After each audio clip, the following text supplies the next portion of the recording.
custom because it actually does help with traction too. Basically try to get the most traction you can out of the vehicle because otherwise it's very difficult to drive. So it's a very nice vehicle when it comes to customization. You actually do get a whole lot of options for it.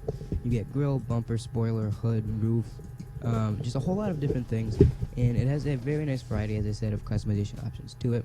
So this is actually a very nice vehicle, and if you guys actually do like muscle cars, I would definitely recommend you guys get this vehicle. So I do not know if it's actually going to be in the game forever. It actually might just be a limited edition kind of thing, but I definitely recommend you guys do buy this if you're into muscle cars. It looks very nice, and it actually is quite good at performance when it actually does come to driving and everything.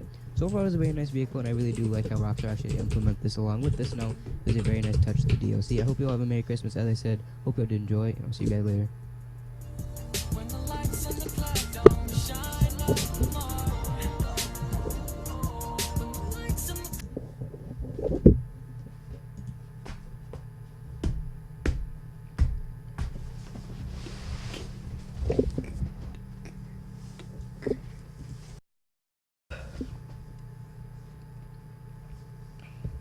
To those caked in flour, coated in dust, even covered in lava.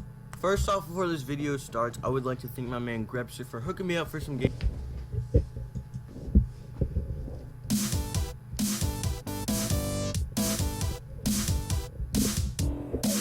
Hey guys, it's Jessie V. Today I'm wearing a Sailor Moon shirt because I love Sailor Moon. Do you like it? Because I like time my bus caught on fire. And I know that sounds crazy, but you guys should know by now that my life is crazy. So before I get into this awesome story, I just wanted to let you guys know that I'm planning on doing a Q&A video probably at the end of this week. So if you have any questions that you want me to answer, you could just put them in the comments below and it might be in my video. Or, I mean, you could tweet me questions. Any form of social media that you want to put your questions on, that's yeah, I should post a Q&A video at the end of this week. So have all of your questions in the comments and stuff before Thursday. Okay, so now that we got that covered, time for the V time. It is raining so hard out right now. So if you start hearing like noises and stuff, it's the rain. I'm sorry. Why are you crying, Clouds? Why are you crying? Okay, so this V time takes place when I was in grade 3. For some reason, I had this irrational fear of buses. You should have seen me the first day of school. I made my dad follow my bus in his car. Yeah, I was that weird. I just did not feel safe unless my dad was driving behind the bus. I don't know. If for some reason my dad's car and the bus got separated on the road, I'd go up to the bus driver and say,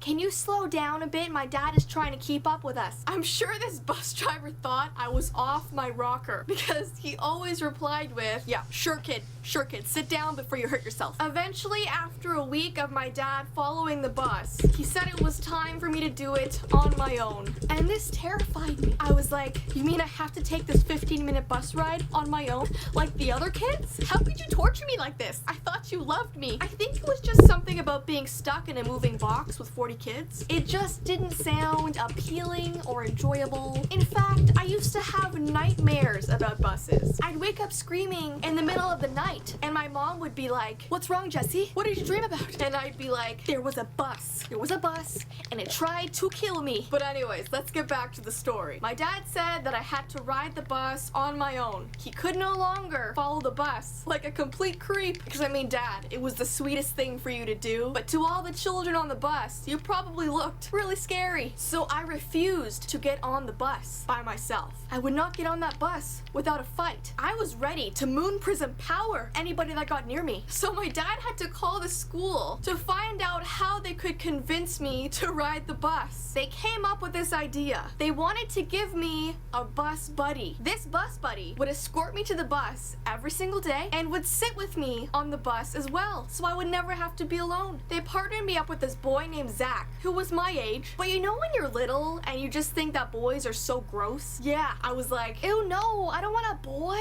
Get him away. But everybody just just convinced me to give him a chance, so I did. Because I was a sweet child. Eventually, the bus just wasn't so bad anymore. And I gained a little crush on him. I started wanting to hold his time we went on the bus. And he wasn't too fond of that idea. I'd be like, hold my hand. No, hold my hand, please. No, please hold my hand. I don't want to. So the day my bus caught on fire was a day that Zach was homesick. I mean, of course that would happen, right? So I had to be brave and ride the bus on my own. I got on the bus and sat beside this kid who was a little younger than me. He didn't seem very happy that I was sitting beside him. You know when someone just gives you that look? Like, you don't own the seat, bud. I can sit where I want. Do not look at me like that. Back it up, buddy. So anyways, we're on the bus for about 10 minutes when I start to smell smoke. At first, it's very subtle, so I expect it's just something outside the window. But then I look up at the bus driver, and smoke is starting to protrude from the front of the bus. And get this, the bus driver goes, uh-oh. He says, uh-oh. So he immediately pulls over to the side of the road and tells everybody to get off the bus. And we had done practice bus fire drills in school before, but no one ever thinks it's actually gonna happen, right?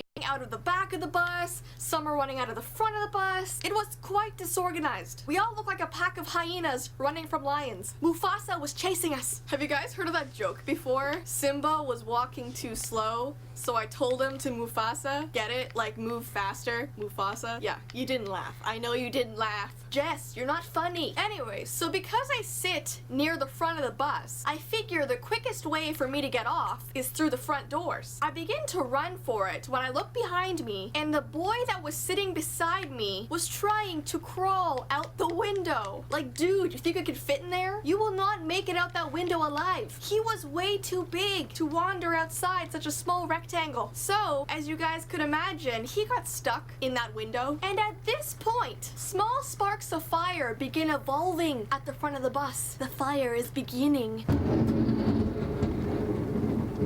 That was the biggest sound of thunder I have ever heard. I am so scared right now. I usually like storms, but not when the thunder is yelling at me when I'm trying to do a V time. Thunder, come back later. So this bus was starting to burn while this kid was stuck in the window. So I decided I kind of gotta help this kid. So I grabbed his legs and pulled as hard as I could until he flew back into the bus. We were then able to run to safety. That's right, I was Superwoman in that brief amount of time. By the way, where was the bus driver in all of this? He was all, everybody off the bus, but let me off first, okay? Like, no, you're supposed to stay behind and help the kids. Like, he was